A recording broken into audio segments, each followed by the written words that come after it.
fait, j'ai toujours voulu enseigner parce que je suis passionné, je suis amoureux des connaissances et du savoir, et parce que j'ai bénéficié d'un encadrement exceptionnel quand j'étais en secondaire et aussi en haute école.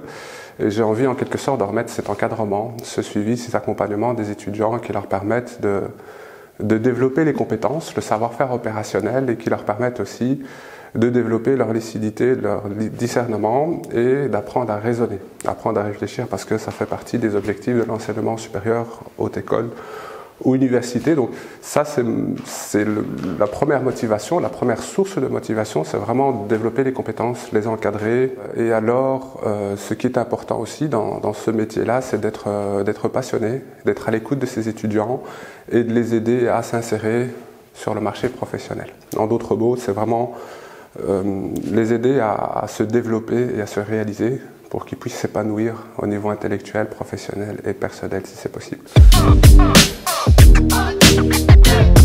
Mais en fait, la principale satisfaction, c'est de voir que les étudiants développent les compétences.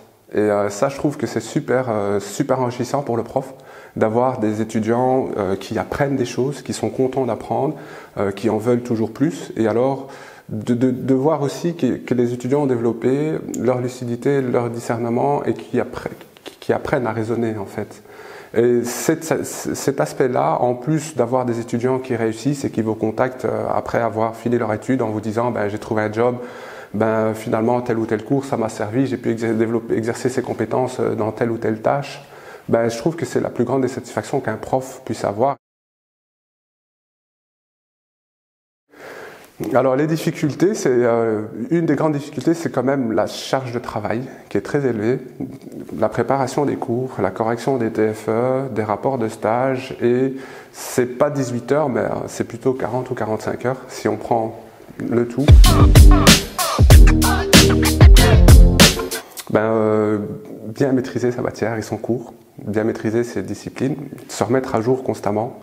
Et vérifier que les apprentissages, vérifier qu'il y ait des apprentissages que les étudiants suivent, questionner les étudiants et leur donner un feedback et essayer de faire en sorte que son cours soit enrichissant, soit épanouissant, utiliser des TIC, utiliser des technologies de l'information et de la communication comme Moodle, des capsules vidéo d'explication et ainsi de suite, et continuer perpétuellement à apprendre parce que l'enseignant apprend comme un étudiant.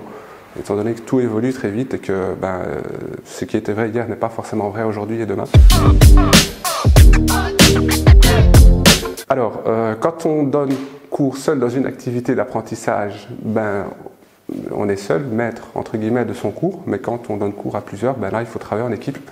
Il faut préparer et réaliser le référentiel de compétences avec les collègues, l'activité d'apprentissage, les acquis d'apprentissage, l'engagement pédagogique, et donc ça, forcément, c'est un travail d'équipe et ça nous prend aussi énormément de temps. Alors, les qualités, je pense qu'il faut avoir beaucoup d'écoute envers les étudiants. Il faut avoir beaucoup d'empathie. Il faut consacrer beaucoup de temps. Il faut consacrer beaucoup de temps pour les cours, pour les étudiants et pour les préparations. Alors, ça dépend vraiment en fait de chaque prof. Bon, on a un document avec les desiderata dans lesquels on peut compléter. Donc moi, j'enseigne 3 jours par semaine et j'enseigne entre 6 heures et 8 heures. Alors, les outils qu'on utilise, c'est des PowerPoint, Moodle, des capsules vidéo, WooClap. J'aime bien l'éthique, j'aime bien particulièrement l'éthique parce que les étudiants aiment aussi l'éthique. Écoutez, l'enseignement en fait c'est pas la Fédération Wallonie-Bruxelles, ce n'est pas juste l'enseignement, il y a aussi c'est une administration. Donc un professeur peut très bien monter et travailler dans l'administration et avoir un poste de direction, d'encadrement ou autre. Faites ce que vous aimez. Parce que quand vous faites ce que vous aimez, vous ne voyez pas le temps, ça ne devient plus un travail. C'est plus un travail, ça devient un hobby. Et la plus belle des choses qu'une personne puisse faire, c'est faire ce qu'elle aime, parce qu'elle va prendre énormément de plaisir. Et elle pourra, par ce biais-là, aller au bout de ses capacités, dépasser ses limites et donner le meilleur de soi-même.